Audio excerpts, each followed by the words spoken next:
Shalom, selamat pagi anak-anak hebat semuanya. Bagaimana kabar hari ini? Dahsyat, luar biasa. Yes, Yesus. Sudah siap belajar untuk hari ini? Siap ya? Oke, untuk tematik kita masih pada tema 2 tentang menyayangi tumbuhan dan hewan. Dan di hari ini kita masih pada subtema yang ketiga, yaitu tentang menyayangi tumbuhan. Dan hari ini anak-anak kita akan fokus belajar pada pembelajaran keempat, kelima, dan keenam. Sekali lagi anak-anak, di subtema 3 ini kita akan fokus belajar pada pembelajaran yang keempat, kelima, dan keenam. Nah anak-anak, hari ini kita akan belajar beberapa gerakan yang terdapat pada permainan engklek. Terus kita juga akan masih belajar tentang garis bilangan. Nah perhatikan, simak baik-baik penjelasan Miss Rani ya.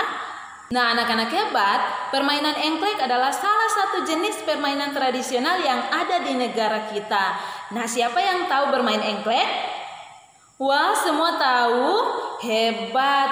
Nah terdapat beberapa gerakan dalam permainan engklek. Yang pertama adalah gerakan melempar, yang kedua adalah gerakan melompat, yang ketiga adalah gerakan berputar, dan yang keempat gerakan meliuk. Nah anak-anak tahu bagaimana cara melakukan gerakan-gerakan tersebut? Perhatikan ya. Nah anak-anak hebat, pada gerakan melempar biasanya membutuhkan bidak atau di daerah kita sering disebut dengan gaco. Nah karena Miss Rani dalam ruangan, maka gaconya Miss Rani pilih penghapus ya. Jadi gerakan pertama adalah gerakan melempar. Jadi kita lempar bidaknya atau gaconya pada garis sasaran atau dalam kotak yang ingin dituju. Jadi lemparnya seperti ini.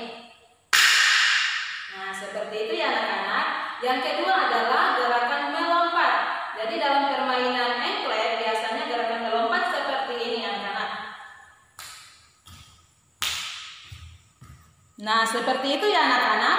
Nah yang terakhir anak-anak, biasanya gerakan berputar dan gerakan meliuk dilakukan secara bersamaan. Jadi ada kombinasi gerakan berputar dan gerakan meliuk. Nah gerakannya seperti ini anak-anak. Nah seperti itu ya. Nah anak-anak hebat, itulah 4 gerakan yang terdapat dalam permainan engklek. Nah sekarang Miss Rani mau tanya, siapa yang suka merawat tanaman? Wah semua suka? Hebat. Nah anak-anak, di video sebelumnya Miss Rani sudah jelaskan ada beberapa cara merawat tanaman dengan baik. Nah anak-anak masih ingat ada berapa cara? Iya betul sekali, ada 4 cara. Yang pertama adalah anak-anak harus melakukan penyiraman. Anak-anak sebaiknya anak-anak harus melakukan penyiraman 2 kali sehari, yaitu pada waktu pagi dan juga sore hari. Yang kedua adalah anak-anak harus melakukan pemangkasan. Anak-anak harus pangkas daun dan juga ranting yang sudah tidak dipakai lagi atau yang sudah kering, supaya bisa merangsang tumbuhnya tunas-tunas baru pada tumbuhan tersebut. Yang ketiga adalah anak-anak harus membersihkan tumbuhan itu dari hama. Karena hama bisa merusak tanaman dan membuat tanaman tidak subur. Nah yang keempat adalah anak-anak harus memberi pupuk karena pupuk ini bisa menyuburkan tanaman. Jadi itulah 4 cara merawat tanaman dengan baik agar bisa bertumbuh dengan subur. Nah anak-anak hebat, jadi bukan hanya ada 4 cara merawat tanaman dengan baik, tapi ada banyak cara. Jadi bagaimana supaya anak-anak bisa mengetahui lebih banyak cara merawat tanaman dengan baik? Anak-anak harus melakukan wawancara kepada orang-orang yang paling mengetahui tentang hal-hal merawat tanaman dengan baik. Nah apakah anak-anak sudah melakukan wawancara? Belum? Nah anak-anak harus melakukan wawancara ya.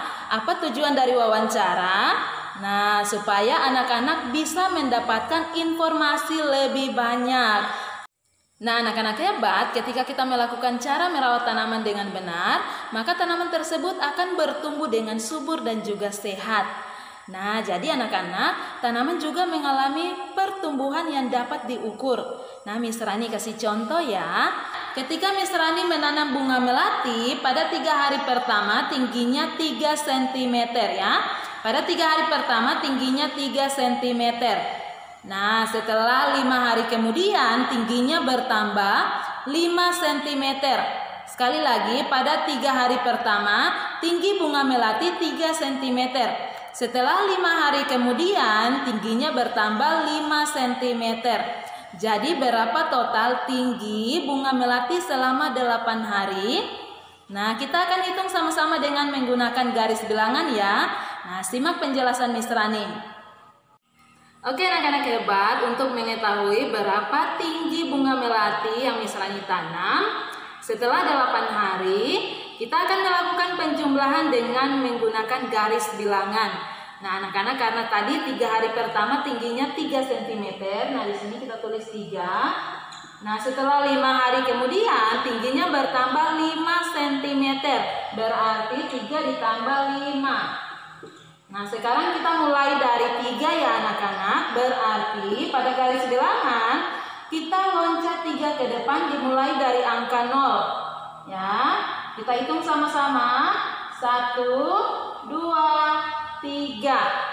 Sekali lagi anak-anak, karena 3 tambah 5 berarti kita mulai dari angka 3. Nah berarti kita loncat 3. Loncat 3 kali ke depan mulai dari angka 0 ya. Jadi 1, 2, 3. Nah sampai di angka 3 ya. Di sini kita tulis 3. Sudah? Nah 3 tambah 5 berarti kita loncat 5 kali ke depan lagi dimulai dari angka 3 ya. Nah kita hitung sama-sama. 1, 2, 3, 4, 5 ya. Kita tulis 5. Ini karena 5 loncatan. Berarti sekarang kita hitung mulai dari angka 0 sampai angka 8 berapa loncatan? Kita hitung sama-sama ya. 1, 2, 3, 4, 5, 6, 7, 8. Berarti ada 8 loncatan. Jadi 3 tambah 5 sama dengan 8. Jadi tinggi bunga melati setelah 8 hari ke depan adalah 8 cm. Oke anak-anak hebat, demikian penjelasan materi kita hari ini. Tetap semangat belajar di rumah, tetap jaga kesehatan. Tuhan Yesus memberkati. Bye.